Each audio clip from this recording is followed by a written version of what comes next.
Okay, so we have started with some definitions, like a slowness, and then with this time average equation, which is a simple equation, and we discussed how porosity changes the velocity, or in this case, slowness of rocks. Now, rocks or concrete are not that different from each other, so you can imagine the very same relationship between porosity and the velocity of concrete. You always have to think of concrete as a man-made rock, which is a little bit more difficult to work with. Other than that, it's a lot more heterogeneous than rock, and it has heterogeneities at very different scales. Anyway, we talked about this, and we also discussed that the effect of cracks are a lot larger on velocity than pores.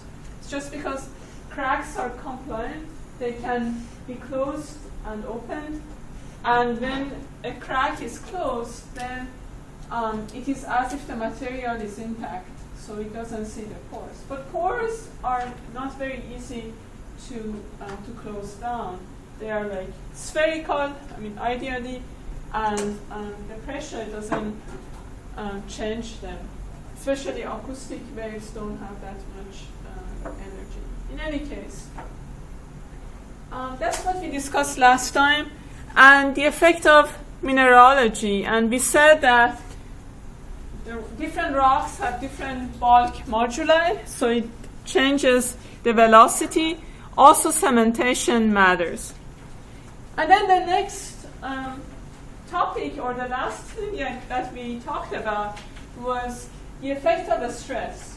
Here in this graph, we saw that what matters is not stress, it's the effective stress, which is a stress minus some coefficient times pore pressure. And what matters here is that you always remember that wave propagation relies on the transfer of energy from grain to grain. So what is important is the grain contacts, what holds the frame of the rock together. Because of that, effective stress is much more important. And then there was kind of a situation here, because before I told you that wave velocity is just a function of material properties and not a stress. And then here we see that as you're increasing effective stress, the velocity is increasing. So what is happening? So if you are increasing the stress beyond certain limits, you have you cannot just look at it. It's not a linear elastic problem anymore. So the modulus is actually changing, and that's something that we'll look at exactly next week. Exactly the equations for uniaxial situation. I want you to see what happens when you have a medium where you have a lot of stress, and on top of that you do ultrasonic probing. And then you will see that the velocity becomes stress dependent, because whatever you have seen so far was in a linear elastic medium. If you apply a stress, then you're actually changing your modulus, and that changes the velocity. So that would be the answer to that question. Is this clear? Because so far, before, we were just talking everything was linear elastic. Okay, and that's where kind of we stopped. Here we are looking at the stress dependency, but in different directions.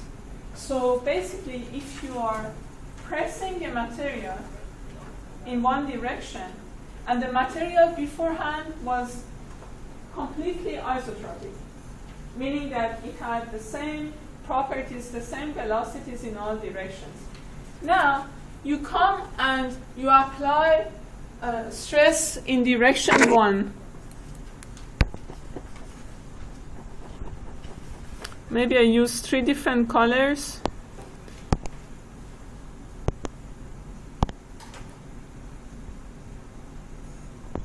So I apply a stress in direction 1. This is uniaxial.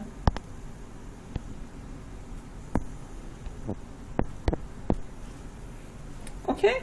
And then I measure the wave velocity, p wave velocity, in the direction parallel to the load. So the particle movement is parallel to the load. And then the red is the p wave velocity, but the particle, but I'm measuring it in direction 2. So the wave velocity is in this direction 2, and the particle movement is also 2.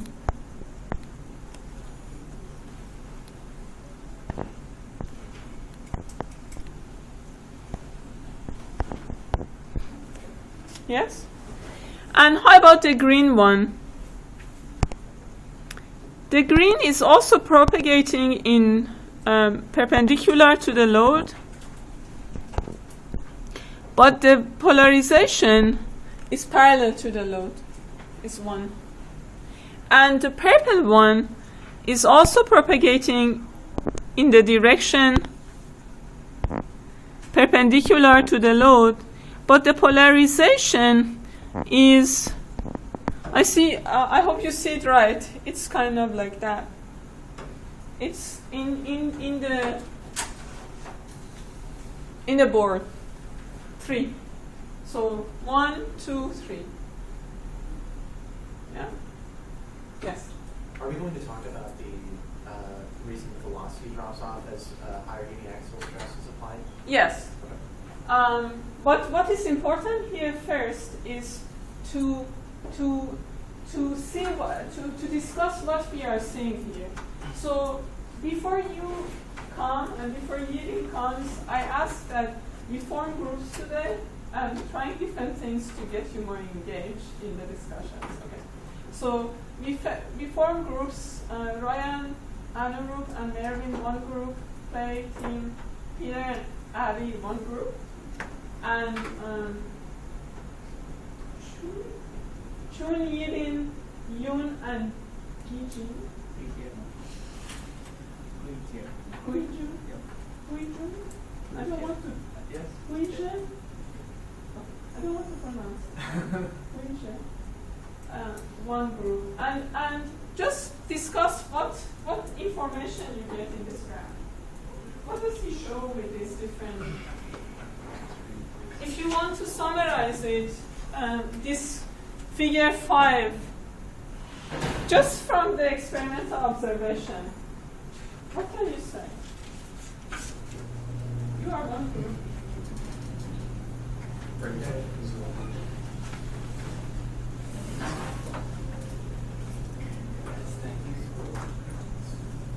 In English.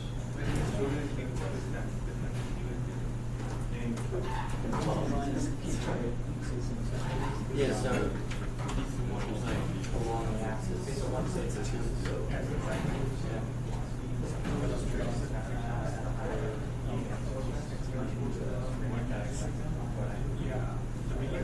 Well, it's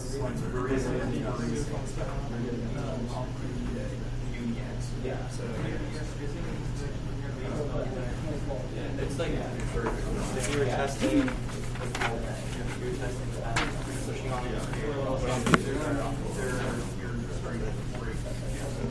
the VP2 is putting it like into pressure down and then testing velocity back to I mean, yeah.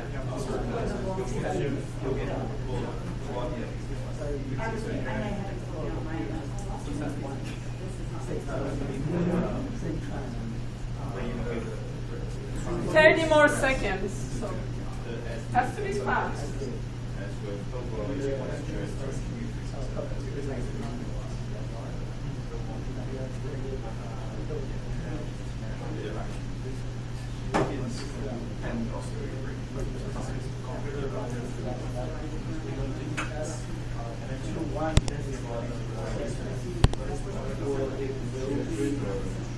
So the density is beyond the flow. So it's going to be a model. In other words, the density is the help of this.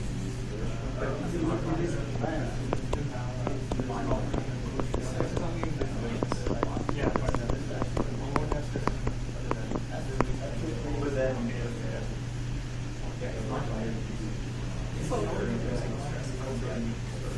let's do what this. Are we ready to discuss? For density. Another discussion?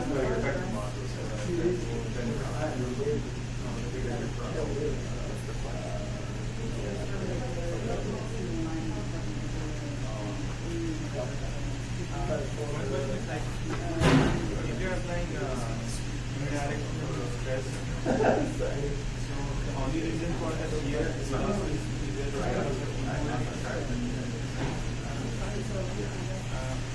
You are using shear vector. yeah, but you are exciting on the stressing, but you're not exciting the force in other directions. We are not loaded, but we are using. Imagine you have two transducers in this direction. Here, and you have a zero phase and for S-ray, and change the orientation. Now I hope that you have it and you see it because of the map. Okay. Let's discuss. Now, let's start here. What do you see here? Let me ask questions. So, why the blue curve is? What do you think the blue curve is very large? Why the change in velocity in this polarization is so much higher than the other one? Or just tell me what you observe.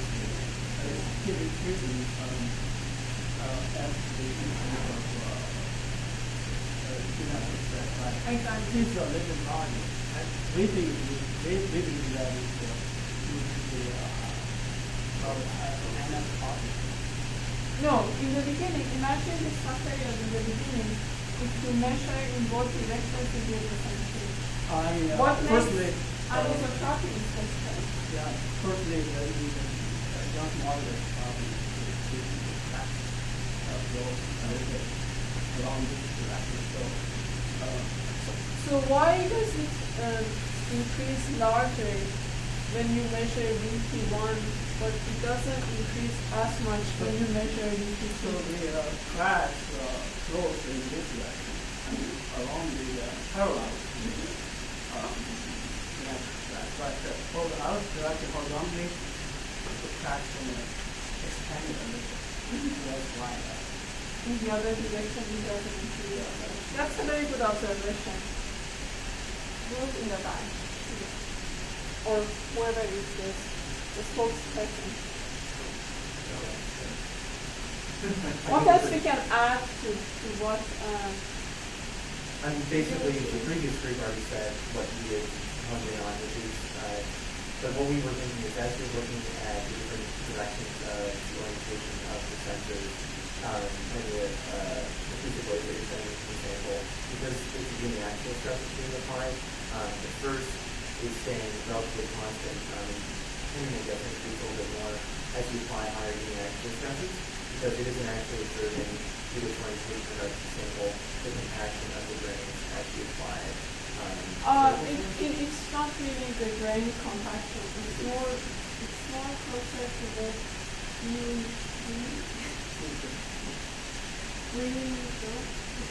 Jean was describing, and that is that you are closer with that.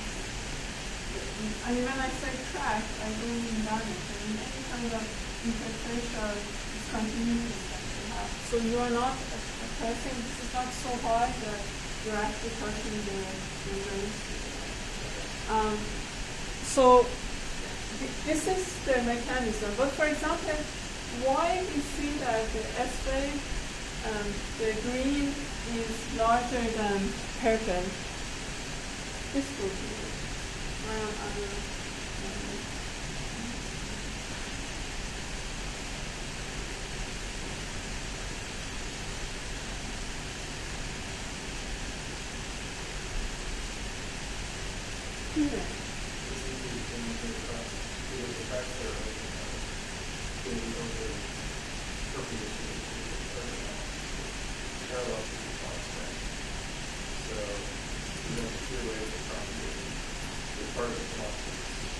But these are both shear waves. Right, but one is forward as parallel to That is the point.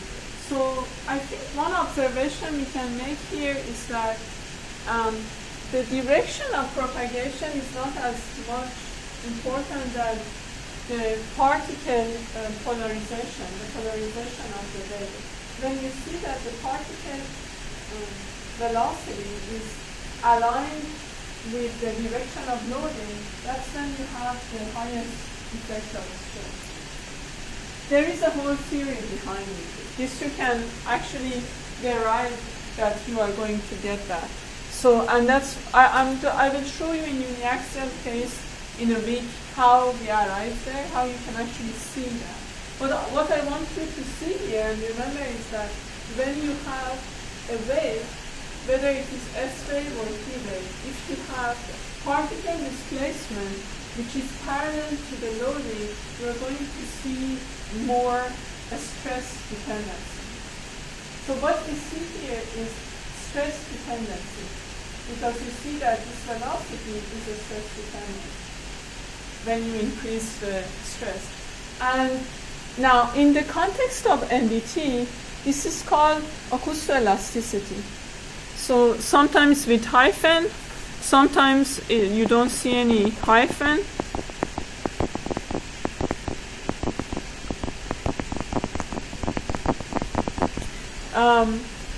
And that is nothing else but the stress dependency of ultrasonic wave velocity, whenever you hear it.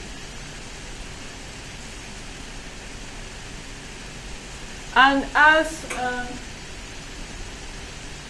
many of you observed, depending on the propagation path, since you are closing the cracks in this direction, then you are going to see different effects, as you can see here. Okay. How about this figure? So this is about anisotropy. So the point is that if you apply stress, your material can become just anisotropic because of the stress. So you are going to see different velocities in different directions just because you have a stress.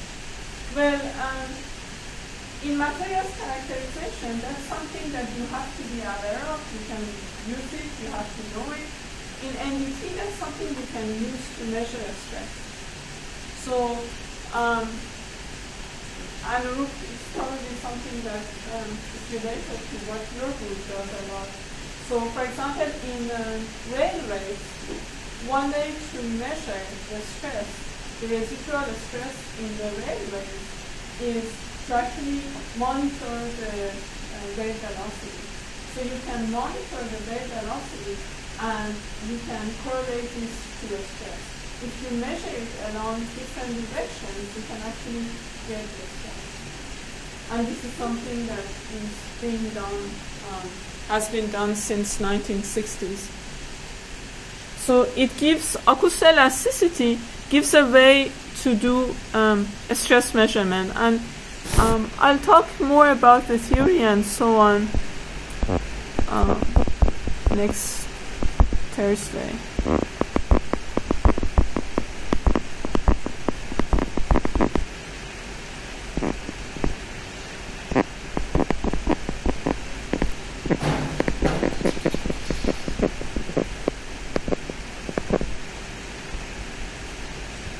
So that would be the NDT application. And answering your question, Tim, what happens at the end? So if you increase the stress a lot, then you are going to create more cracks. And then, so for a while, there will be two mechanisms competing. And then after a while, the damage that you are causing is going to be there, and that's when it goes up. So I'll show you next time. I've taken measurements while doing this at the same time acoustic emission.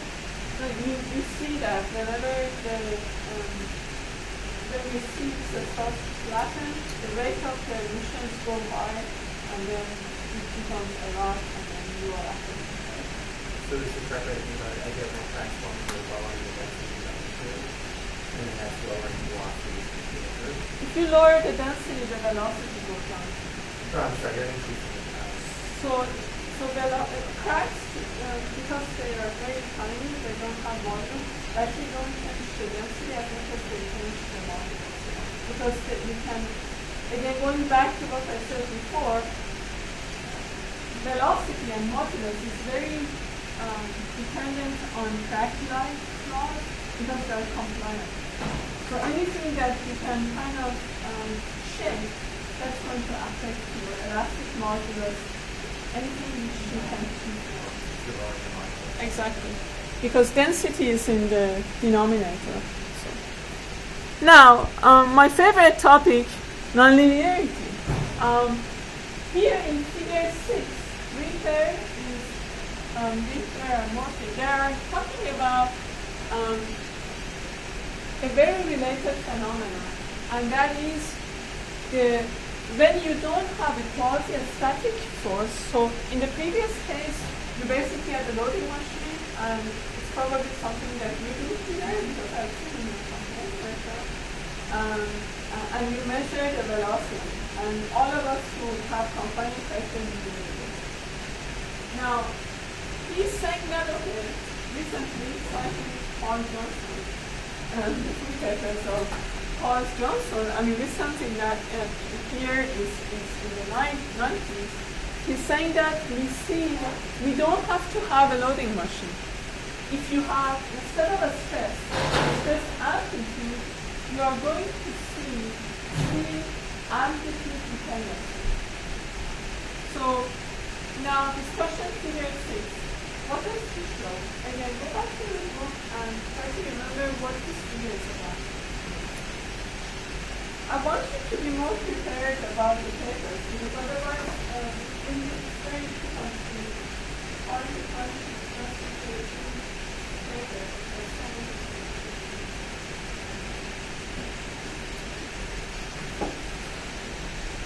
What does he show here? And also, please read the part that he's talking about. He's arguing something about dynamic versus static modulus. This is rather important, actually, for civil engineers also.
Oh no, it's one of the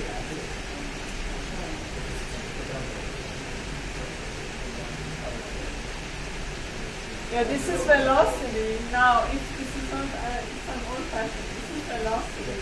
That's attenuation. It's present. Velocity. Doesn't matter, but yeah.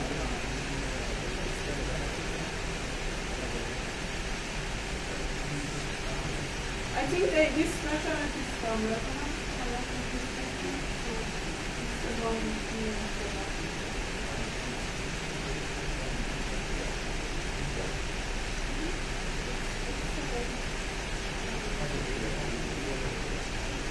Yeah, exactly.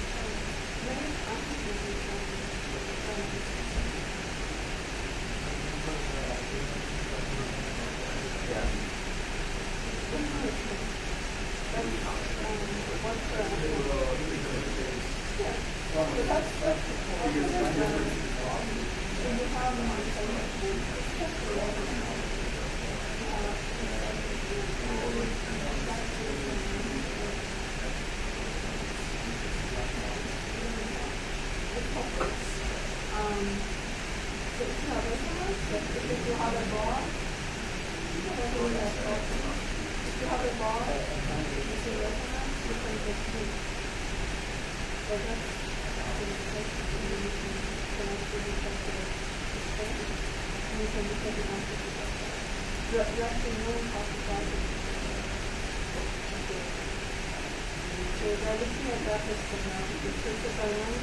let me explain the experiment a little bit. So instead of applying the load here, they're applying like a cyclic load. Imagine that you are, for example, you are bringing yourself into resonance. So you have dynamic strength, and then you increase the amplitude of that. And as you are doing that, you are also monitoring the velocity. Pretty much like what neuroscience is doing in the lab, and that's what I'm saying.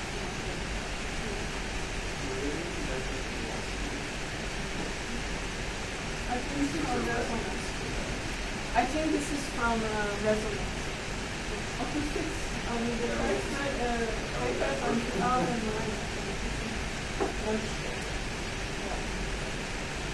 This is area. So this is similar to the nature paper of Paul. This is in raw, that's in the terms of resonance. So yeah, maybe it's not clear to you because it's a lot of information. So imagine that the resonance test that we had in the lab, beyond use crystal, we have resonance, we can measure the accelerometer, we can measure the strain, dynamic strain, right? Low acceleration, we can do the strain.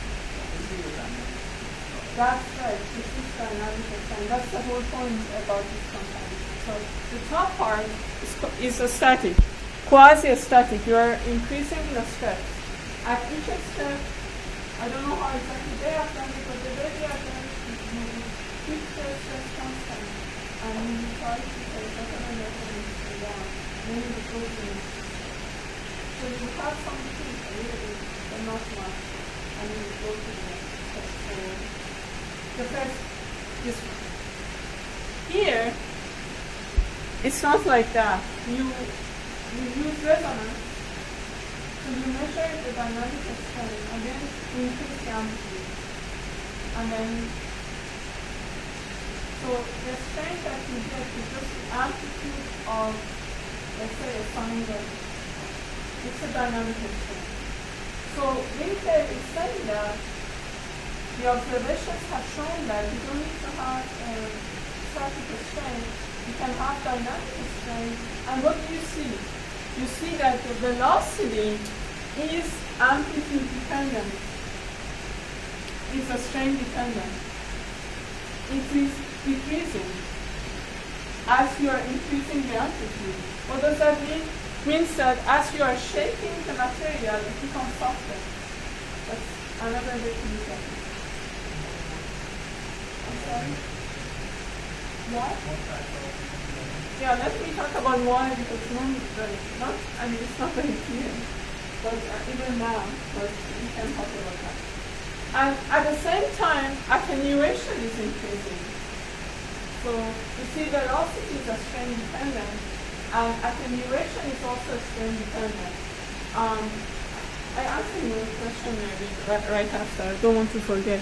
So this shows the one above and here, they are very similar. The difference is that the level of the order of magnitude. Look at these strains. They are very small. It's like 10 to the minus 6, 10 to the minus 5 is kind of the last one. This is still very elastic regime.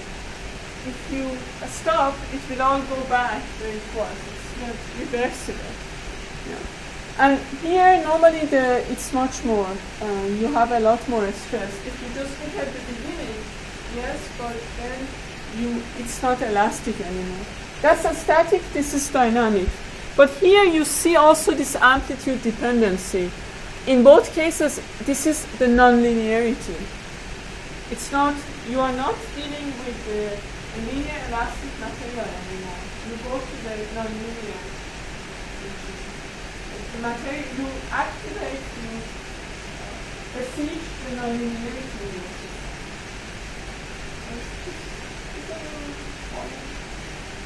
So that's why this is nonlinearity. And now, Mary, answering your question. Yeah, I mean, no one, not everything about this phenomenon is understood even now. So there are lots of models. None of them work for a lot of, for the whole thing. But the idea is that yes. So if you start shaking your sample, you are kind of opening up the tracks, you close the tracks, but it doesn't explain a lot of things. For example, if you just apply a shock, the system always softens and then recovers. There are theories, but we still are trying to find out exactly what is happening. But this is what is nonlinearity about. And then they talk about something which has a very practical importance, and this dynamic versus the static model. What does he say? He says which one is larger? He says that exactly. Dynamic modulus, he says, and by dynamic modulus, for example, what you measure in my lab, that would be a dynamic modulus. Dynamic modulus, he's arguing that it's larger than a static modulus because of this effect. Most materials that we deal with have this kind of nonlinearity associated with them. So if you use static, you normally have higher amplitude. So your modulus is smaller than dynamic modulus that you would get in the lab. So you have this dependency that you have to be careful about.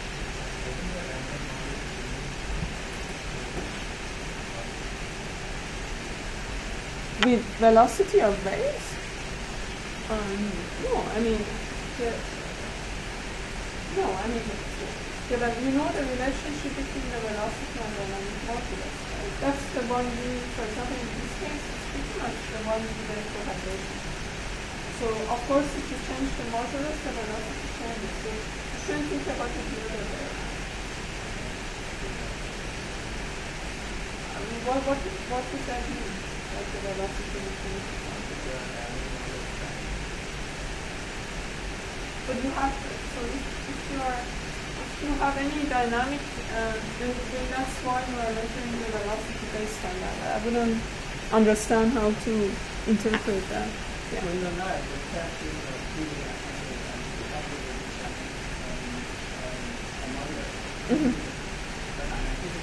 This is also dynamic modulus because it's at a frequency which is like a higher frequency. Yeah, so what you measure in the lab, the velocities are measured at very, very small amplitudes. So the amplitudes that what we use in the lab is never going towards here. What you saw. I actually do that. What you saw is 10 to the minus 8 probably, or 10 to the minus 9. So you are here. So it is definitely dynamic modulus. sometimes people call it seismic modulus, dynamic modulus. And it's typically larger than what you get at lower frequencies. And then he starts talking about something that I guess is of high interest to people who work in the energy department, and that is the effect of fluid saturation and flow. Now, go back to your book and remember what these were. In particular, I want you to write down the Gas-Man's equation. Make sure you understand every term in it. Discuss it with your group mates. And look at this figure, which I don't know what figure is that. This is figure 7.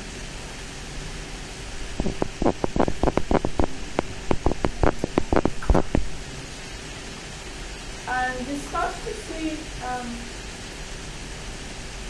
what you want to see.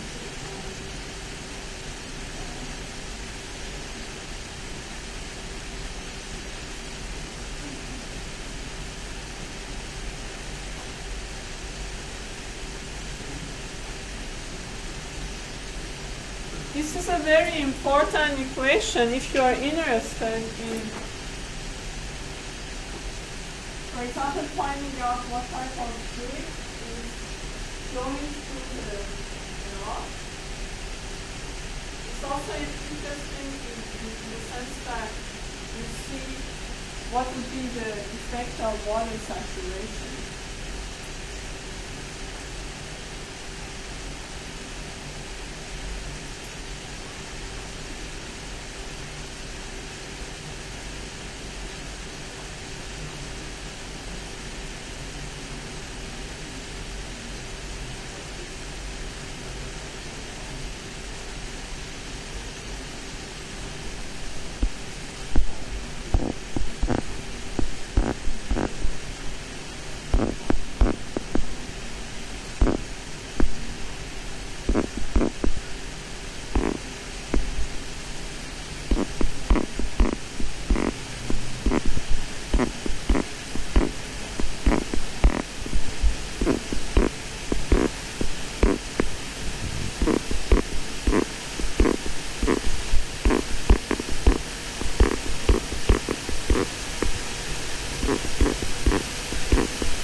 Okay.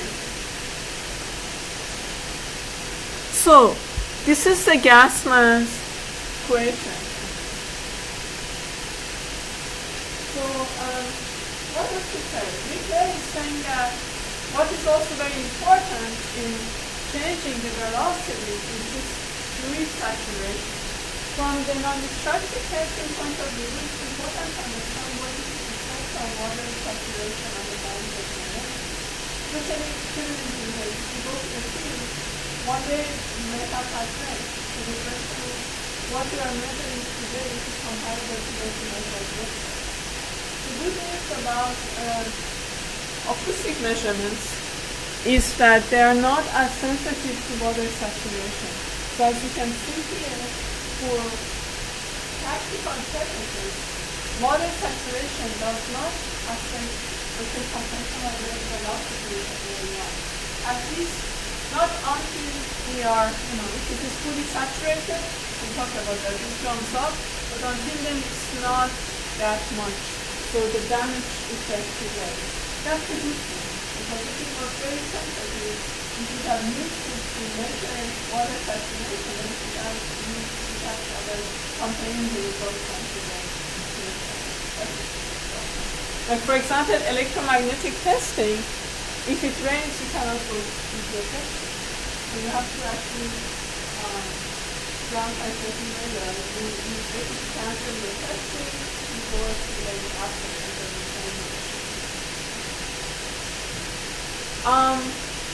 yeah, so there is an equation which is the lower frequency end of, I don't know how to pronounce it here in the US, so you don't need T because this is French, and because of some personal reasons, I'm not allowed to mispronounce any French name.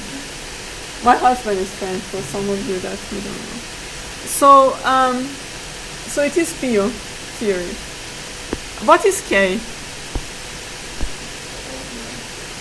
Yeah, it is the composite modulus of the whole thing altogether. So that's, I would call it, it would be like the water saturated, or this whole thing with water and everything.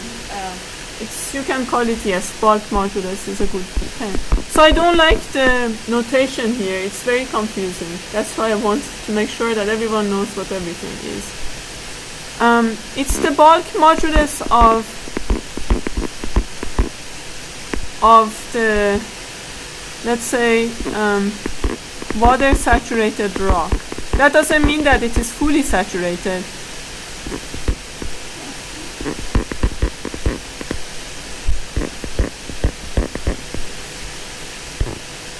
What is K sub B?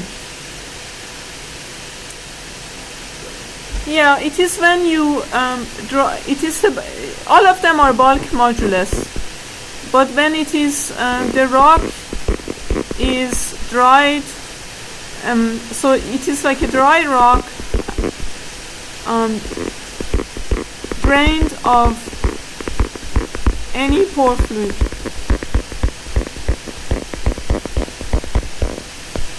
And then Winkler says this is kind of very hard to measure.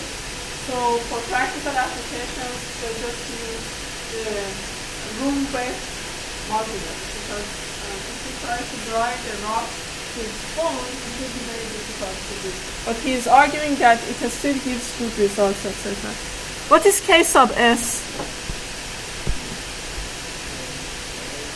Yeah, it says matrix, but I like better to call this bulk modulus of the mineral because matrix so it's basically the material, like the mineral of the rock, what makes the rock.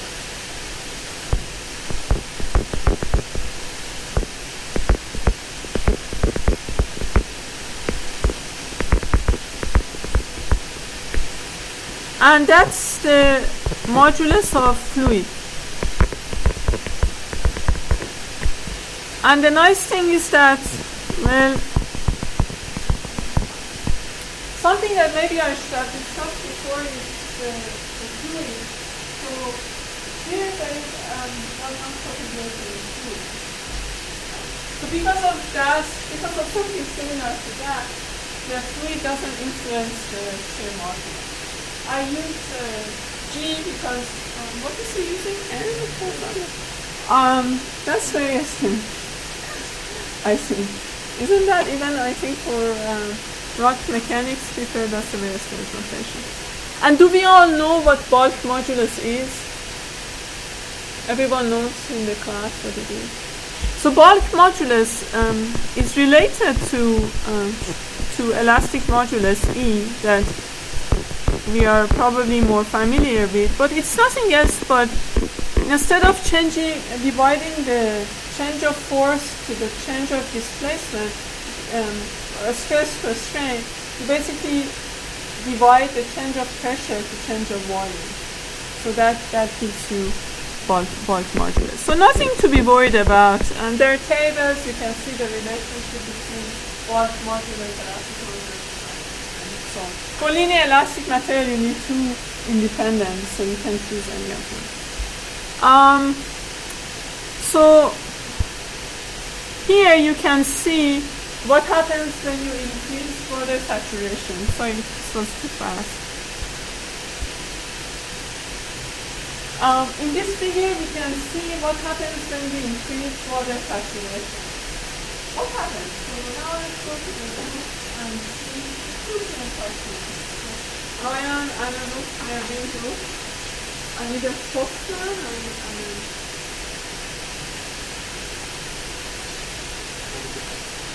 the question is, what is in figure 7?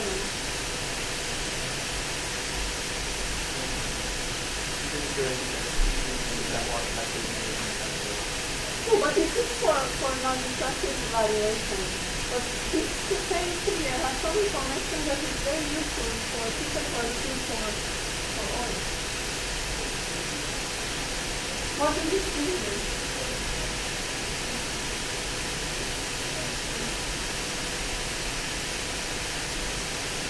So first of all, why is velocity, why is it slightly decreasing? What happens? Yes, because modulus is increasing, but density is increasing faster. So the result is a decrease.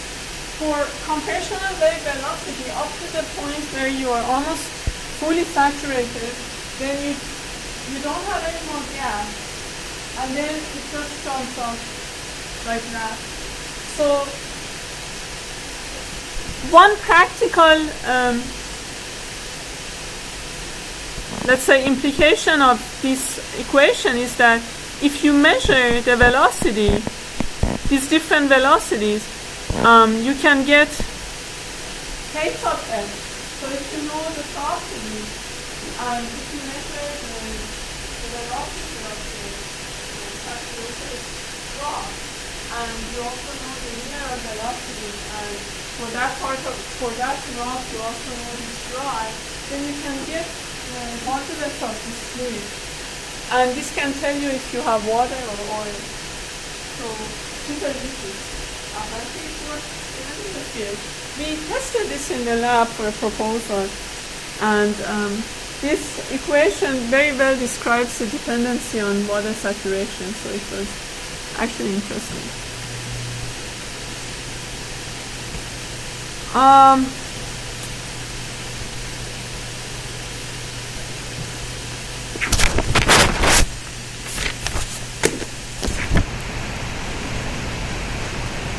Yeah, I don't want to go to more details here. You can read this in the paper. What I like to discuss as the last thing about this paper is what is talking about attenuation of this paper. And this is very related to what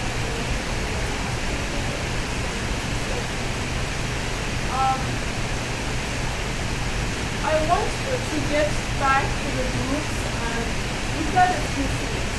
One, how he is measuring or how he is defining attenuation.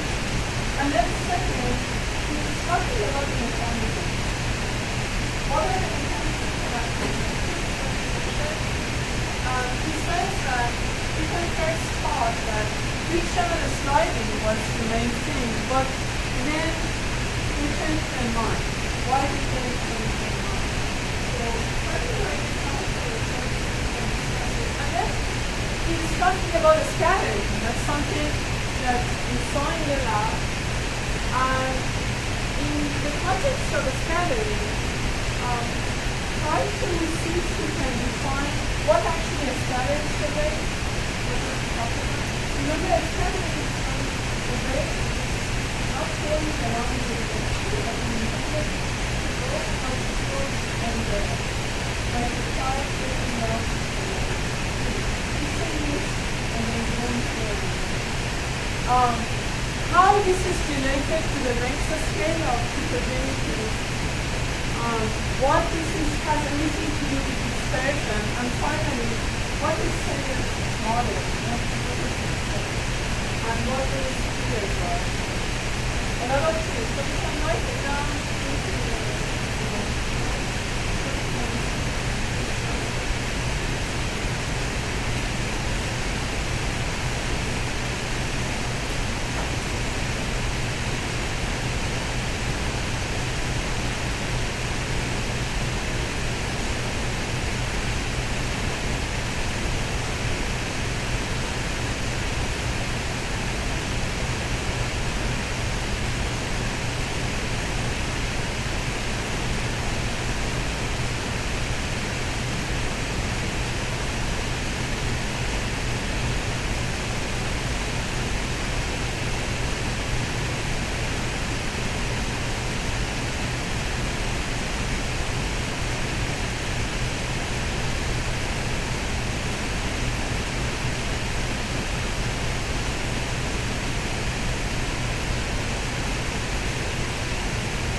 Let me bring it to you.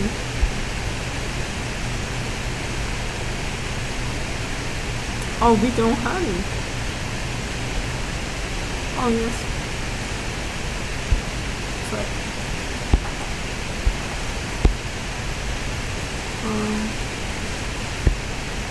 I have everything here.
remember in the other case, the author just showed the method in this classroom without here there is something about the stress mechanism in homogeneous and heterogeneous units. Try to see if you can find that and write it for yourself. So he starts with saying that, dispersion mechanism maybe are different if you have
want to discuss that. Yeah.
the class. I'm very interested in this.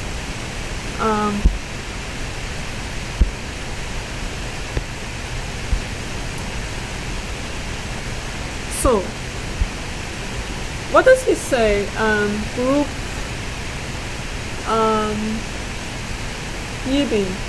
What does he say about dispersion mechanisms in homogeneous materials versus heterogeneous materials?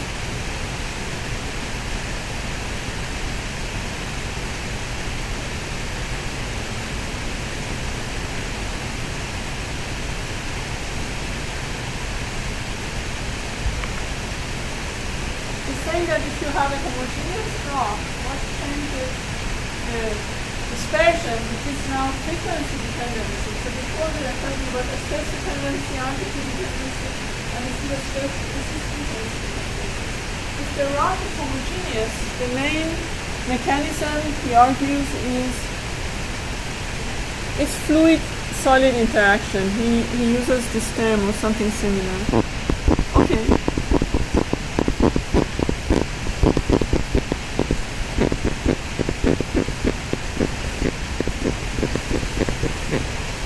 And then when we have heterogeneity, which we almost always have, he's saying that the dominant mechanism is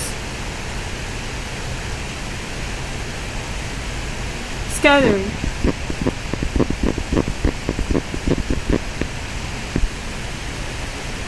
Now, he defines the attenuation with Q factor, which you are familiar with. But if you remember, one of the Q is actually related to attenuation. The larger the Q is, actually the material is less attenuated. Like aluminum has a much larger Q than mortar or rocks. And this is, if you write this way, you see that you're actually kind of looking at a normalized version of attenuation with respect to wave number. We didn't really discuss the wave propagation in the class, even in the video that we watched. I don't take into account the attenuation because it makes things complicated.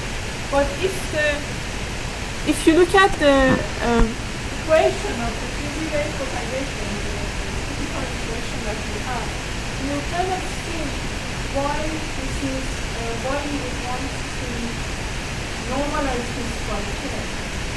Because we have this Kr, and if you want to write it in one expression, a lot of times people normalize it by K, but it's not that important here. The important here is that what is plotting is one Q, and it's proportional to attenuation that you have in the material. And then he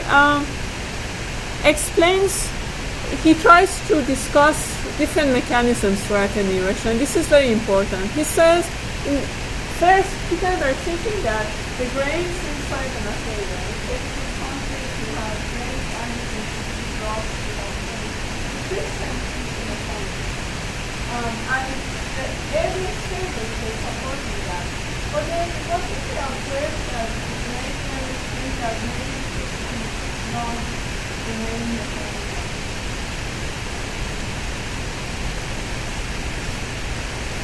Friction cannot explain what phenomenon?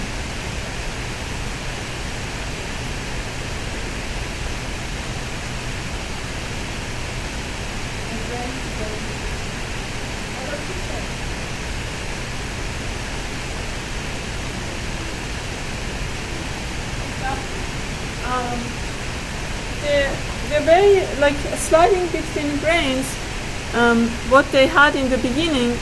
He says that it cannot explain that the attenuation is frequency dependent. As you can see here, the attenuation is frequency dependent, so is the velocity. So it couldn't explain the dispersion, but it's still the mechanism that explains loading, unloading.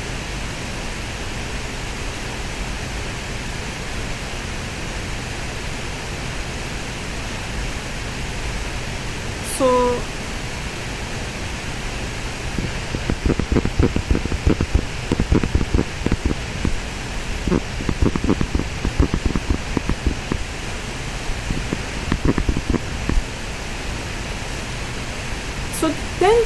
mechanism is a scattering. Here, this is very important. What's the scattering? You have the region, kind of each one of them tries to reflect, and then the base has something radiating from what's going to happen and it's going to go all over. So you're going to have a scattering. In the lab that we had on Tuesday, we saw that at the end of the signal, you have a very good noise. And that comes from the fact that the energy that is generated, there's heat for different aggregates in the concrete, and it goes all over the place. So it doesn't arrive, it just doesn't go the straight line that indicates it. It goes all over the place, and at some point it gets towards the people. So you're going to see open here at the end of the signal. First, the light will arrive, and then you are going to have a lot of energy behind the place.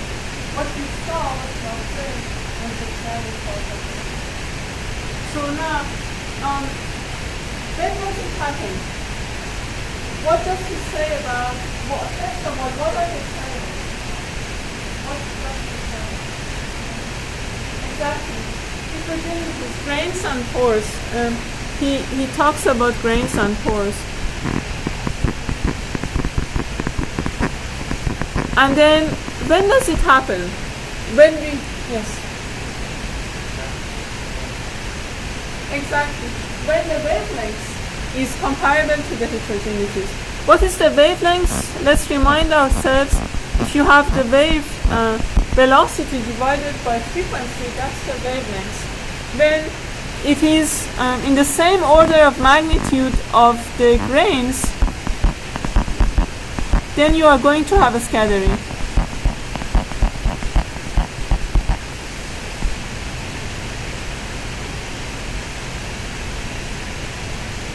So that's why in concrete we saw that in frequency you are taking actually the wavelength. You have one thing in the laboratory. I asked you to calculate the lambda for each case, and then you look at the scattering and you see that, in each case you're taking the lambda, you can kind of compare it to the grain size of concrete, which is about half an inch, and see how the scattering is actually changing. And this is also, so he argues that this is the reason why you see dispersion. That's why everything is frequency dependent. What is dispersion? You see that the attenuation is increasing in frequency, so does the velocity. Just before you go, he is talking about the model proposed by Sayers, and what does he say? That's important. Sayers say that the attenuation is proportional, it's increasing with the fourth power of frequency. And then velocity is decreasing with the square of frequency. But you can see that this doesn't happen when the material is water saturated. So when it is dry, this model predicts very well the velocity is decreasing with frequency, and you can see that also the attenuation is increasing, it's relatively okay compared to the model. But then when you have water saturation, everything becomes much more complicated. This dependency is much more complicated. So we won't have time to discuss the rest of the paper, but up to the application, the rest is not actually much. It's just one section discussing the local flow. Let me see what is important there.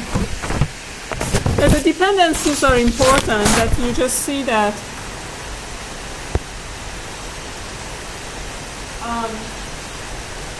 at higher frequencies, if you want to take into account the effect of fluids at higher frequencies, then you need to go there.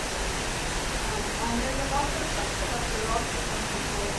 And what you see here is that this model, the local flow for lower frequencies, you don't see much change, but then as you increase the frequency, the modulus is increasing and attenuation is increasing a lot. So there are like two different mechanisms which are applicable at two different frequencies. And the result is the same. If you have any questions about it, you can ask me. These are important. Again, from NDT side, it's important to understand the effect of environmental conditions, whether you have temperature or water saturation and efficiency.